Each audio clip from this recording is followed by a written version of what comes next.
Nós estamos numa série de mensagens de Quaresma. O poder da entrega de Jesus. Essa é a série de mensagens. 40 dias celebrando a jornada sacrificial de Jesus por nós. Celebrando a vida de Jesus nesses dias de Quaresma até a Páscoa.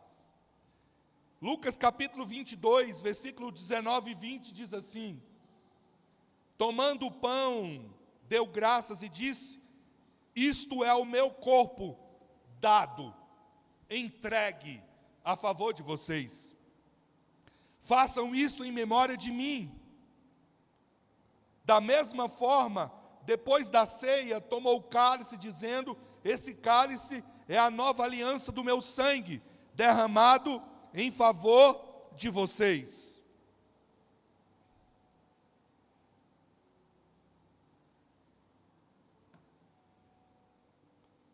As mensagens anteriores, se você ainda não viu, quero convidar você para ver. Elas estão disponíveis no nosso canal do YouTube da Reviver. Então, hoje, eu convido você para irmos para a mensagem de hoje, dessa série Tempo de Quaresma. E o tema da mensagem de hoje é o jardim de dores de Jesus. Você pode dizer comigo? O jardim de dores de Jesus. Marcos capítulo 14, verso 41, diz assim: ao voltar pela primeira vez, disse: vocês ainda dormem e descansam?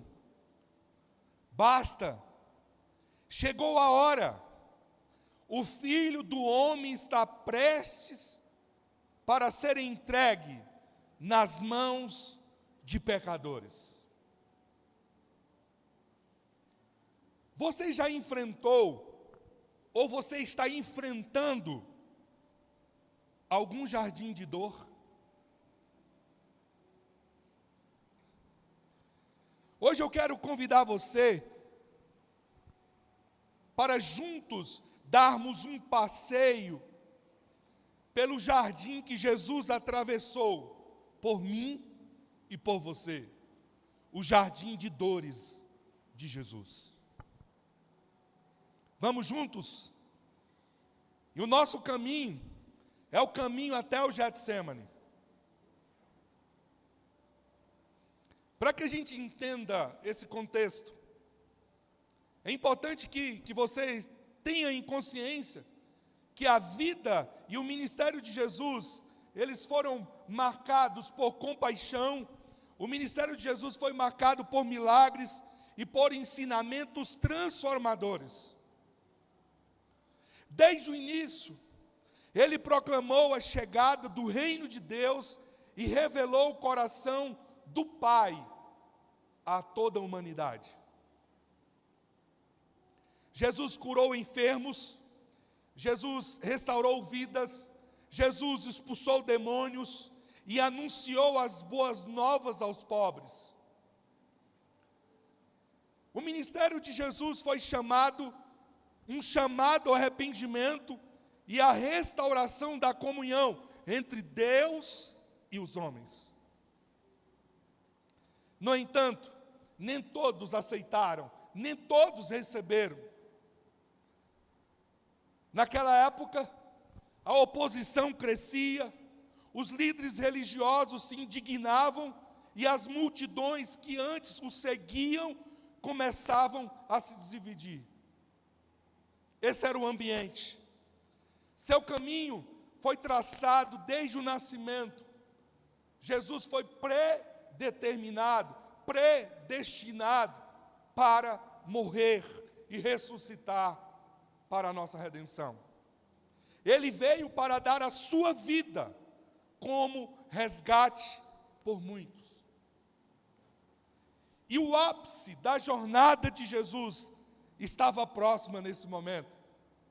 Após 3 anos de ensino, e demonstração de amor por onde ele passou, Jesus celebrou a Páscoa com seus discípulos.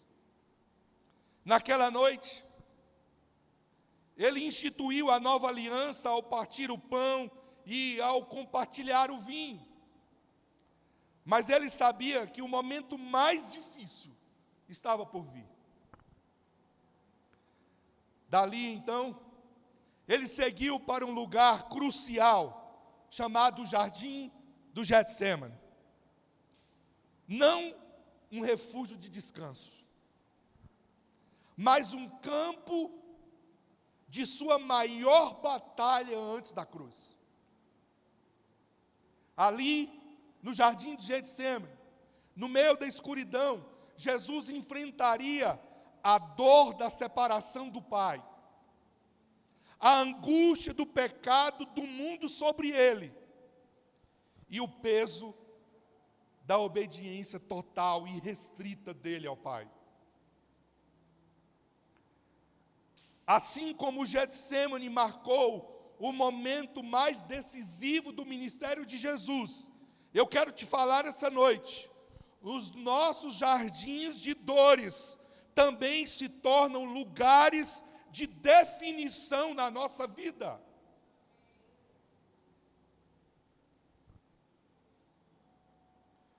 O que faremos quando a angústia nos alcançar? Como passaremos pelas pressões da nossa vida? Essa é uma realidade inevitável para todo ser vivente. Nessa quaresma, nós somos chamados a olhar para Jesus e para aprender com Jesus. O Getsêmani, ele foi o lugar onde ele se rendeu para nos redimir. Hoje, nós refletiremos sobre esse momento e como podemos atravessar nossos momentos de dor, com fé, com confiança e com entrega. É sobre isso essa mensagem. Hoje eu te convido a olhar para Jesus e aprender com Ele como podemos atravessar nossos próprios momentos de dor, com fé, com confiança e com entrega.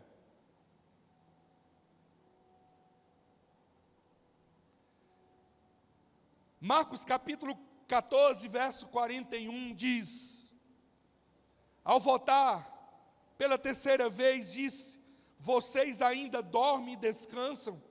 Basta, chegou a hora, o Filho do Homem está para ser entregue nas mãos de pecadores. Isaías capítulo 57, verso 18 e 19, na Bíblia Viva, traz o texto da seguinte maneira: eu vou guiar o meu povo, vou consolar os que choram de tristeza, nos lábios dos que choram eu colocarei palavras de louvor, a todos ofereço paz, paz para os que estão de perto, para os que estão de longe, diz o Senhor, eu os curarei. Essa é uma promessa de Deus para mim, essa é uma promessa de Deus para você, essa é uma promessa de Deus para nós, e eu vou repeti-la essa noite. A promessa, 700 anos antes de Jesus nascer,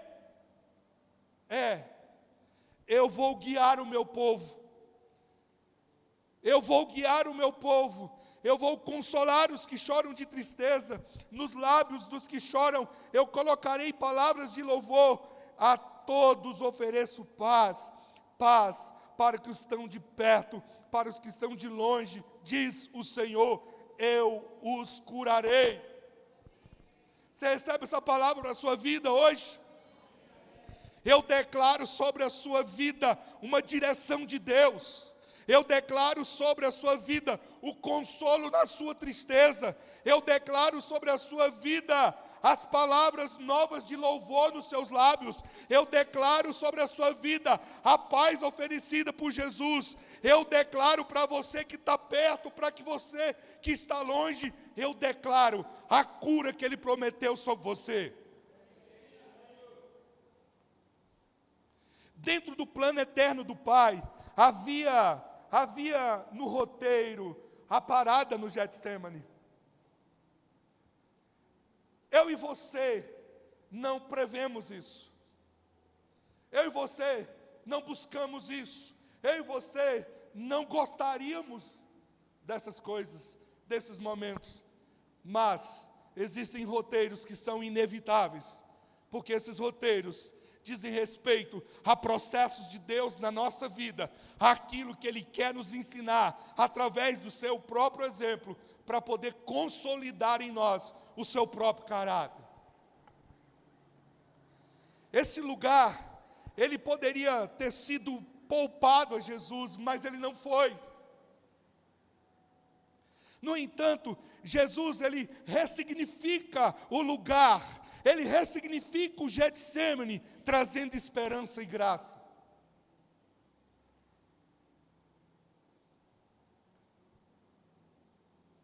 Para você entender a importância desse lugar, você precisa entender o nome, o significado desse nome, Getsêmani. A prensa de azeite e o Getsêmani. O próprio nome Getsêmani significa prensa de azeite. Prensa de azeite. Um local onde as azeitonas, elas eram esmagadas para extrair o óleo. Esse processo, ele envolvia três etapas. A primeira pressão, o primeiro óleo extraído nesse lugar, nessa pressão, era o óleo puro.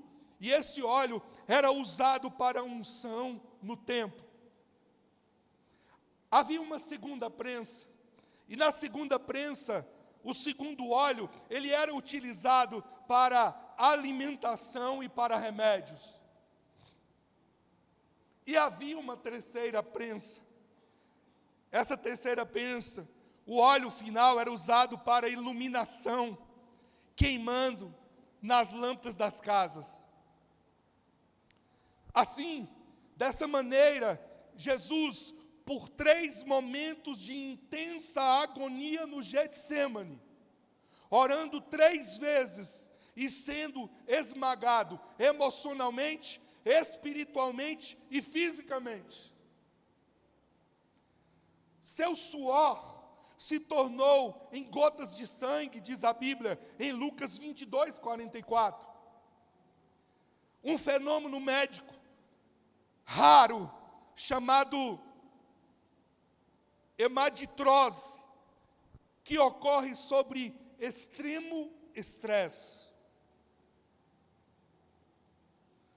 O que saiu de Cristo naquele jardim foi a oferta mais preciosa.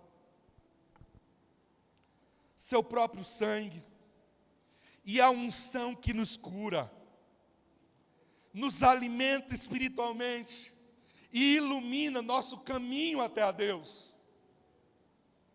Ele passou por três pressões, para extrair em cada uma delas aquilo que eu e você precisamos para a nossa vida. Na primeira pressão, ele extraiu o seu próprio sangue, o sangue que diz a Bíblia, que nos purifica de todo pecado. Na segunda pressão, ele extraiu o óleo da unção que cura, conforme o texto que nós lemos, que nos alimenta espiritualmente, que ressignifica a nossa história. E a terceira e última pressão que ele sofreu, foi a pressão que extraiu o óleo, que ilumina o nosso caminho até a Deus. Em João 14,6, Jesus declara: eu sou o caminho, eu sou a verdade, eu sou a vida, e ninguém vem ao Pai, a não ser por mim. Em 1 João 1,7 diz: mas se andarmos na luz, como Ele na luz está, nós temos comunhão uns com os outros, e o sangue de Jesus Cristo, seu Filho, nos purifica de todo pecado. De todo pecado. Por isso Jesus precisou ir ao Getsemane. Assim como a azeitona precisa ser prensada para liberar o azeite, Jesus também, ele precisou ser esmagado para receber vida. Eu queria que você entendesse, quando passamos por nossos próprios Getsêmanes, Deus está extraindo algo precioso de nós. Um propósito maior que só será revelado depois do processo. Eu vou repetir. Quando nós passamos os nossos jardins de dores, os nossos Getsêmanes, Deus está extraindo algo precioso de nós. Há um propósito maior de Deus que só será revelado após o processo. Há uma história muito interessante, eu queria compartilhar ela com você. A história do pai e do filho no campo. Conta-se a história que um menino pequeno, ele estava ajudando o pai em um campo de trigo. De repente, surge uma tempestade, essa tempestade se aproxima e o pai o coloca no celeiro e dá uma ordem, uma direção para ele. E a ordem foi: filho, eu preciso terminar a colheita e você precisa confiar em mim e ficar aqui dentro, mesmo sem entender tudo. Eu preciso terminar a colheita e eu preciso que você confie em mim, que você fique aqui dentro, mesmo sem entender tudo. O menino sentiu medo, ele podia ouvir o barulho do vento,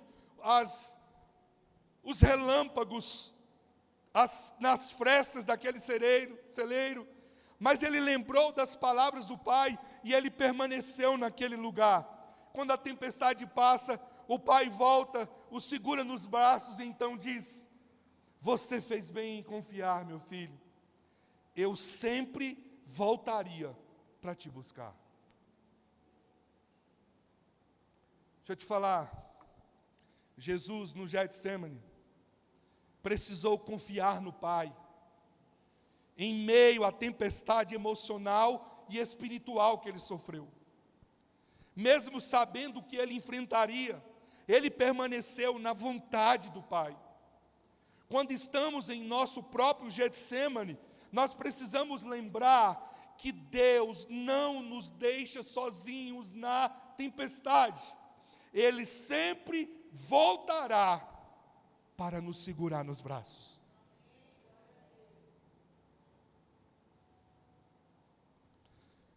Há alguns pressupostos a serem considerados no processo de dor que eu gostaria de compartilhar com você. Alguns pressupostos. Primeiro, aceite o amor de Deus por você. Deus te ama, Jesus te ama, essa é uma verdade imutável. Essa é uma verdade indissolúvel, indestrutível. Renda-se então aos cuidados e aos afetos do Pai. Se você sabe que Deus te ama, renda-se aos cuidados dEle. Renda-se ao afeto dEle. Não há merecimento, é graça. O que Ele faz por mim, o que Ele faz por você, é por nos amar. Aceite o amor de Deus por você. Ainda que as pessoas digam o contrário, ainda que as pessoas demonstrem o contrário, Deus te ama, porque em essência Ele é amor. Segundo pressuposto, confesse seu pecado de autocomiseração. Quando nós estamos em jardins de dores, nós corremos o risco de começarmos a entrar num processo de sentir dó de nós mesmos. E quando nós entramos nesse processo, nós perdemos a capacidade de enxergar o que Deus está fazendo nele. Então, confesse seu pecado de autocomiseração. Não entre na filosofia da hiena. Oh céus, oh vida, oh azar. Essa não é uma verdade, isso não te define. Sua dor não define você. O que define você é a identidade de Deus dada a você. Terceiro pressuposto, fuja dos mecanismos de defesa destrutivos. Eu queria que você prestasse atenção nisso. Fuja dos mecanismos de defesa destrutivos. Do ponto de vista cognitivo, nós somos expostos a situações que, quase que de uma forma inconsciente, nós queremos evitar. Nós não gostamos de passar por processos desconfortáveis na nossa vida. E muitas vezes, nós entramos em processos destrutivos, em mecanismos de defesa destrutivos. Deixa eu explicar isso para você melhor. Não há nada que a presença de Deus não possa curar em você. Então, não machuque pessoas.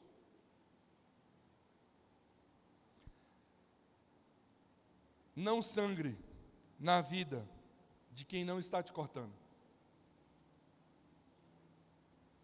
Não sangre na vida de quem não está te cortando. Entenda uma coisa: quando nós não tratamos as nossas feridas, quando não passamos pelo processo de cura, um dos grandes perigos que enfrentamos é sangrarmos na vida daqueles que não nos estão ferindo. Por causa daquilo que eu sofri, eu estou sangrando na vida daquele que não tem nada a ver comigo. Se alguém foi desleal com você, isso não significa que todas as pessoas serão desleais. O que essa pessoa que está caminhando hoje do seu lado, que não deu nenhuma evidência de deslealdade, tem a ver com a sua desconfiança? Eu não confio no outro, que hoje está do meu lado, porque alguém quebrou a minha confiança. Pergunta que eu preciso fazer: o que quem está do meu lado tem a ver com o outro que quebrou a minha confiança? Não sangre na vida de quem não está te cortando.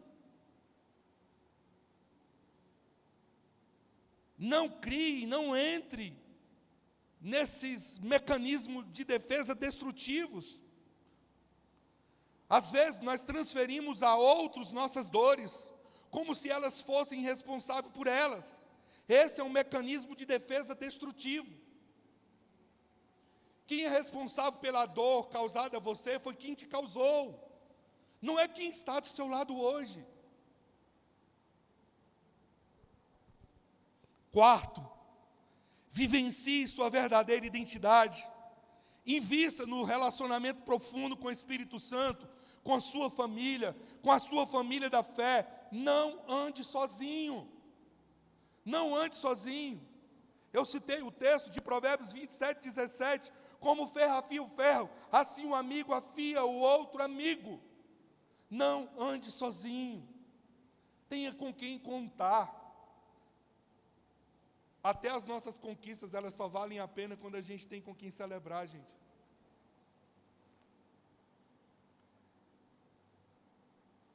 E diante de tudo isso que eu já compartilhei com você, eu quero compartilhar com você 4 atitudes que ressignificam o nosso processo de dor. 4 atitudes que ressignificam o nosso processo de dor. Primeira atitude, à luz daquilo que Jesus viveu, do próprio exemplo dele no Getsemane. A primeira atitude, capaz de ressignificar o nosso processo de dor, é rendição de joelhos e de coração.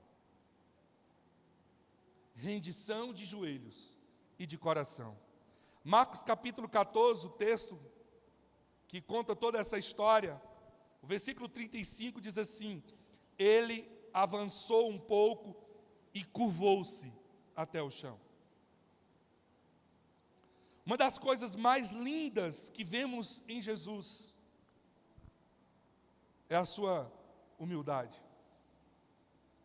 e a sua capacidade de rendição e de entrega.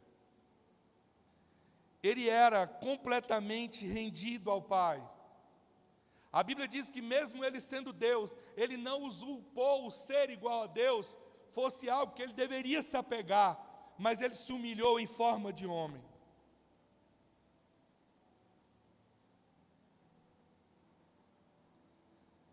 Esses aqui são exemplos do grande desafio que nós enfrentamos: rendermos completamente ao Pai. Sabe por que é difícil? Porque nós somos apaixonados pelo controle. Nós queremos manter tudo ao nosso controle. E uma das causas mais terríveis da ansiedade é a necessidade de controle. Render-se é decidir sair desse lugar de querer controlar, de querer colocar tudo nas suas mãos. Para ressignificar o processo de dor, eu preciso entender que em Deus, como Jesus, eu fui chamado para me render de joelhos, mas eu fui chamado também para me render de coração. Existem muitas pessoas que estão curvadas de joelhos, mas o seu coração ainda continua altivo. Ainda continuam autocentradas. Ainda continuam querendo controlar tudo. Porque ainda não houve uma rendição de coração. Tiago capítulo 4, versículo 10, a Bíblia diz: humilhem-se diante do Senhor e Ele os exaltará. Humildade é um posicionamento. É uma atitude de completa entrega. É uma atitude que requer de nós o reconhecimento de quem nós somos e de quem é Deus. Nós somos limitados, nós somos pequenos, nós somos míopes, nós somos frágeis, mas nós temos um Deus que é grande, ilimitado, incrível, extraordinário e que controla todas as coisas. Rick Warren disse assim: você nunca saberá que Deus é tudo o que você precisa, até que Ele seja tudo o que você tiver. Eu vou repetir. Você nunca saberá que Deus é tudo o que você precisa, até que Ele seja tudo o que você tiver. Você consegue pensar no impacto dessa afirmação? É por isso que nós vamos parar nos jardins de dores. É por isso que às vezes somos levados aos nossos Getsêmanes. É para que Deus possa alcançar o nosso coração por inteiro. E a gente possa em Deus experimentar tudo que Ele tem para nós. Primeira atitude, que ressignifica o processo de dor: rendição de joelhos e de coração. Segunda atitude, submissão à vontade do Pai. Marcos capítulo 14, verso 36, Jesus, a Bíblia nos diz assim: contudo, seja feita a tua vontade e não a minha. Jesus está no Getsêmani, está no seu jardim de dor, e nesse momento de agonia, de intenso sofrimento, Ele submete à vontade de Deus. Ele se rende, Ele se entrega. Essa atitude de Jesus significa entregar a sua vontade nas mãos do Pai. Presta atenção. Presta atenção. Essa atitude significa confiar nos planos do Pai para a sua vida. Quando eu entrego aos cuidados do Pai, eu estou dizendo: eu confio naquilo que você está fazendo. Eu sei que o Senhor tem o melhor para a minha vida. Lucas 9, verso 23 diz: se alguém quiser acompanhar-me, negue-se a si mesmo, tome a sua cruz e siga-me.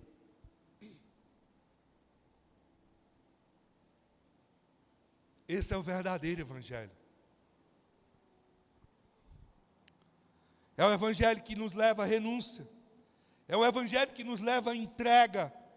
É o evangelho que nos leva à disposição de segui-lo, independente de qualquer circunstância.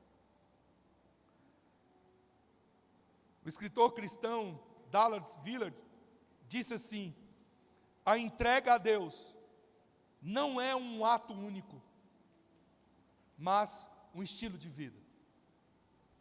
Todos os dias Deus nos convida a nos entregar. Todas as vezes que nós nos levantamos numa atitude de autossuficiência,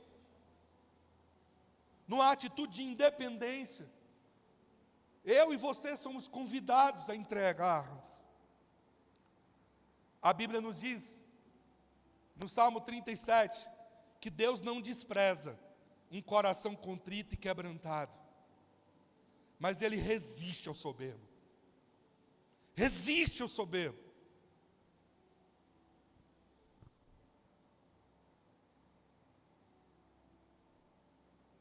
Para se ressignificar o seu processo de dor, renda-se à vontade do Pai. Deixa eu te falar uma coisa, Ele sabe o que faz. Sabe por quê? Você pode confiar nele, porque Ele conhece. Ele é o único que conhece o fim da história, da mesma maneira que você está vendo o início delas.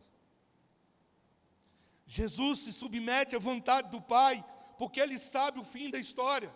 Jesus se entrega, porque Ele sabe que Ele pode confiar no Pai, porque Ele tem consciência do tamanho amor que o Pai tem por Ele. Terceiro, atitude que ressignifica o nosso processo de dor é conexão de intimidade. Conexão de intimidade.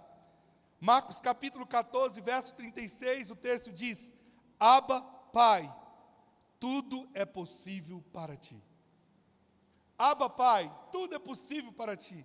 Essa expressão Abba, Pai, no grego aqui, é a expressão mais afetuosa na relação entre um pai e um filho e um pai. Essa expressão no grego significa pai, paizinho. Quando Jesus está dizendo, Pai, Abba, Pai, tudo é possível para ti, Ele está dizendo, paizinho. É a atitude de alguém que está numa relação de completa confiança, de uma completa entrega.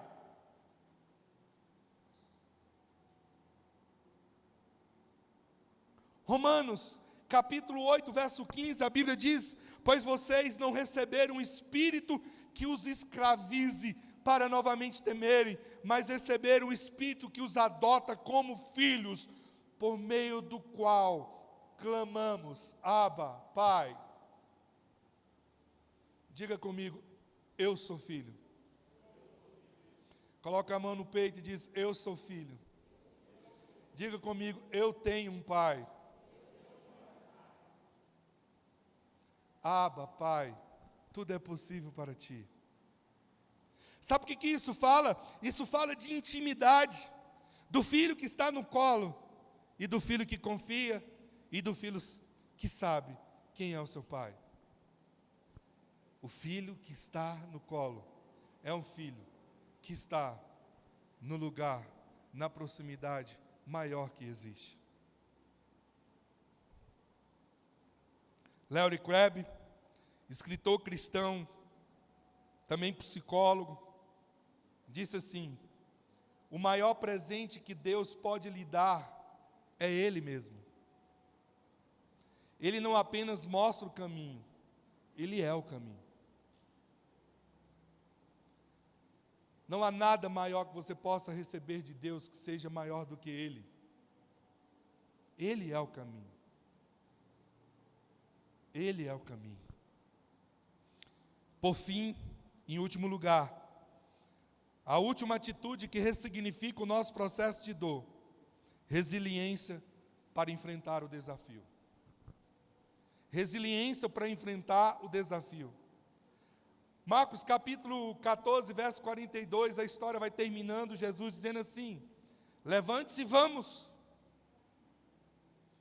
Aí vem aquele que me trai. Quando eu olho para essa fala de Jesus, eu aprendo em Jesus que não existe processo de dor superado se não for através da resiliência. Quando Jesus diz, levante e vamos, Ele está dizendo, eu vou seguir em frente, independente do que está por vir, independente do que vai acontecer, independente do que me espera. Sabe o que é isso? Resiliência. Resiliência é a capacidade de sofrer pressão e permanecer sem alteração. Não é possível ressignificar o nosso processo de dor se nós não entendermos que precisamos ser resilientes.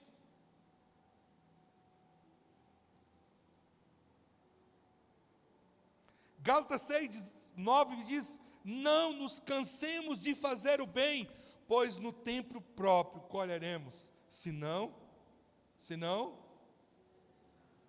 desanimarmos. Não se canse de fazer o bem, não se canse de dar amor, não se canse de agir com honestidade, com caráter, com honra.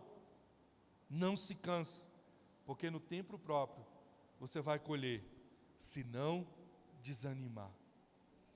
Não adianta fazer 99 e deixar o último passo para trás. Você só vai colher se você seguir em frente. E isso diz respeito à resiliência. Eu tenho ensinado sobre a importância de perseverar. E a perseverança, ela é importante porque ela é a única forma que eu tenho de colher os frutos. Só colhe o fruto quem persevera, só colhe o fruto quem persiste, quem segue adiante, quem dá o próximo passo. A derrota só existe para aqueles que desistem de lutar. Como dizia Francisco Otaviano, a vida é combate, que aos fracos abate, mas aos fortes e corajosos só pode exaltar. Para ressignificar o seu processo de dor, tenha uma atitude de resiliência para enfrentar o processo.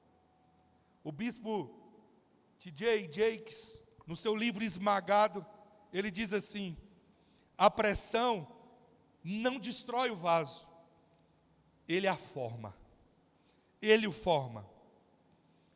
Deus usa o que nos esmaga para nos moldar. Perdão, a pressão não destrói o vaso, ela o forma. Deus usa o que nos esmaga para nos moldar. E eu quero concluir essa palavra te falando sobre o consolo que você recebe no jardim de dores. O consolo que você receberá no seu jardim de dores. Primeiro, você receberá o consolo da comunhão com o Pai.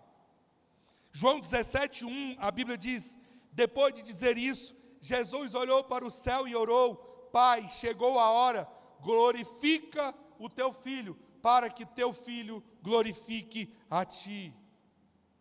Jesus passa pelo processo de dor, Jesus passa pelo Getsêmani, e o que espera Ele depois é a comunhão com o Pai.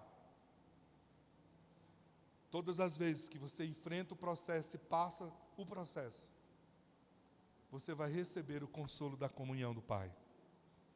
Segundo, você recebe o consolo sobrenatural da fé. Lucas 22:43, o texto diz, apareceu-lhes então um anjo do céu que o fortalecia. Jesus passa pelo processo, e a Escritura diz que o anjo vem, a ação sobrenatural de Deus vem, e vem servir a Jesus. Todas as vezes que eu passo pelo processo, que eu enfrento o meu jardim de dor, Deus tem um consolo sobrenatural para a minha vida. Por último, eu também desfruto o consolo da sua identidade e do seu propósito. João 13, versículo 3 diz assim: Jesus sabia que o Pai havia colocado todas as coisas debaixo do seu poder e que viera de Deus e estava voltando para Deus. Sabe o que ele está dizendo aqui? Jesus sabia qual era o seu destino, qual era o seu propósito. A dor não definiu ele, a dor não destruiu ele, a circunstância não o fez sucumbir. Tudo que ele passou, ele enfrentou, porque ele sabia de onde tinha vindo e para onde ele estava indo. Ele sabia a sua identidade. Ele sabia que ele era filho de Deus. Ele sabia quem ele era e ele sabia qual era o seu propósito. Quero convidar você a ficar de pé.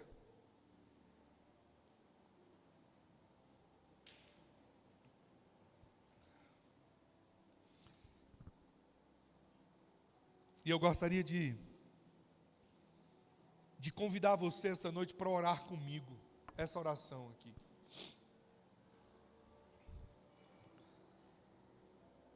Talvez a dor está mais insuportável do que você esperava. Talvez o processo está demorando demais. Talvez hoje você descobriu que tem tanta coisa ainda que precisa ser curado no seu coração. Deixa eu te falar uma coisa, todos nós estamos em processo. Ninguém está pronto. Todos nós ainda temos dores a serem tratadas, curadas, ressignificadas. A questão é quanto comprometido nós estamos com esse processo. Porque quando eu trato uma dor, a dor vira uma cicatriz. E a cicatriz é o diploma de autoridade que eu tenho para poder ser instrumento de Deus na vida de outro que está sofrendo dor. Eu queria que você orasse comigo. Você pode fechar seus olhos? Eu queria te conduzir numa oração baseada em tudo isso que nós vimos aqui hoje e ouvimos. Diga comigo: Senhor, hoje eu me prostro diante de Ti, no meu próprio Getsêmani. Sei que o caminho da obediência, muitas vezes, me leva a momentos de angústia, mas também sei que Tu estás comigo. Entrego minha vontade em Tuas mãos, confiando que os Teus planos são mais altos que os meus. Ajuda-me a render o meu coração, a permanecer firme e a não fugir do processo que me molda a imagem de Cristo. Dá-me forças para perseverar, mesmo quando eu me sinto fraco. Que a Tua presença seja meu sustento. Que a minha identidade em Ti me fortaleça. E que o Teu Santo Espírito me console. Hoje eu escolho confiar, descansar e avançar, porque sei que Tu és fiel. Em nome de Jesus. Aleluia. Pai, obrigado por essa noite, por Tua palavra, por nos mostrar que o Teu exemplo é o nosso referencial. Pai, nessa noite eu oro e eu Te peço que o Senhor visite cada coração, porque cada um tem seu jardim de dor, cada um tem o seu Getsêmani. Senhor, abra os olhos e leve para esse lugar de confiança, leve para esse lugar de entrega, leve, Senhor, para esse lugar, ó Pai, de completa rendição e de certeza na bondade do teu amor. Tu és bom. Tu és bom. E a tua bondade dura para sempre. Faz com que essa verdade inunde cada coração em todos os momentos que porventura a gente venha enfrentar. Segura nas mãos de cada um de nós e nos conduza até o destino final. Em nome de Jesus. Amém. És adorado entre nós, tão desejado